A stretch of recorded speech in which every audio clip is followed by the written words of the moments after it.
E aí, galerinha, então vamos continuar a série de vídeos sobre os grandes pensadores da educação, o que eles falaram, a gente apresentar um pouco eles, a teoria deles, para a gente conseguir,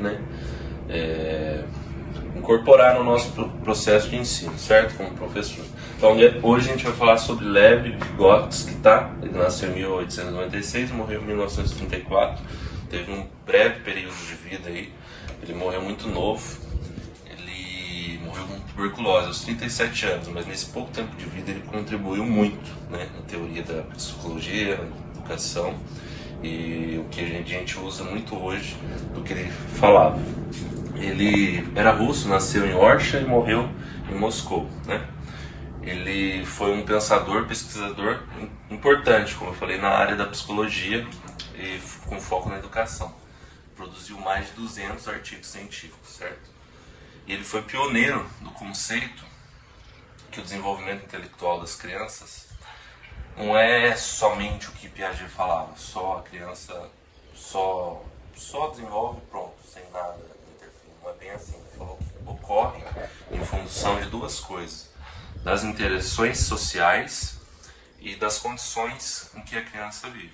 Então, ou seja, explicando melhor, ele diz que para a criança desenvolver, ela precisa interagir socialmente, seja com o pai, com a mãe, com as crianças.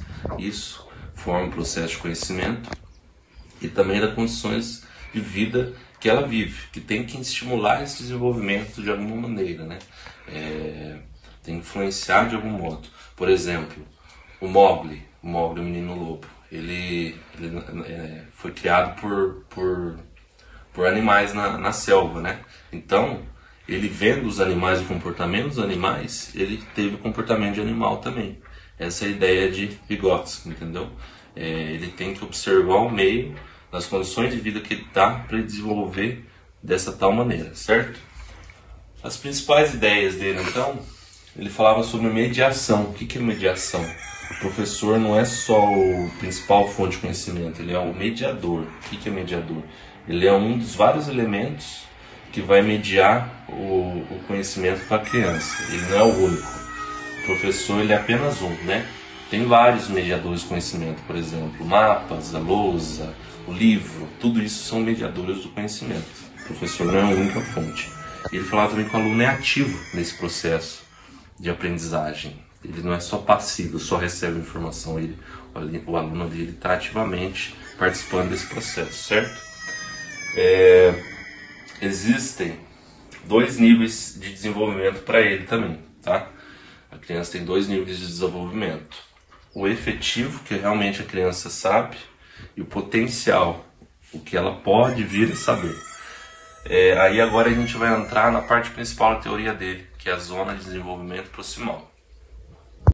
Então, a zona de desenvolvimento proximal para o Vygotsky é a distância entre o que a criança consegue fazer de forma independente, sem ajuda de ninguém, e o que ela consegue realizar de forma assistida, alguém ajudando, auxílio do professor, dos pais ou de outra criança que esteja num nível mais avançado. Essa é a diferença, Então, aqui é o nível que a criança está fazendo as coisas, o nível de desenvolvimento real, atual, o que ela consegue fazer sozinha, E aqui é o que ela pode vir conseguir fazer, alguém ajudando e conseguir melhorar esse desenvolvimento potencial cada vez mais, tá? Então isso que Lev Vygotsky acreditava. Então a gente fecha essa teoria do Vygotsky. É muito importante porque contribuiu muito para os educadores terem uma noção melhor, de como lidar com as crianças, tanto o conceito de mediação também, que a gente usa hoje muito esse conceito.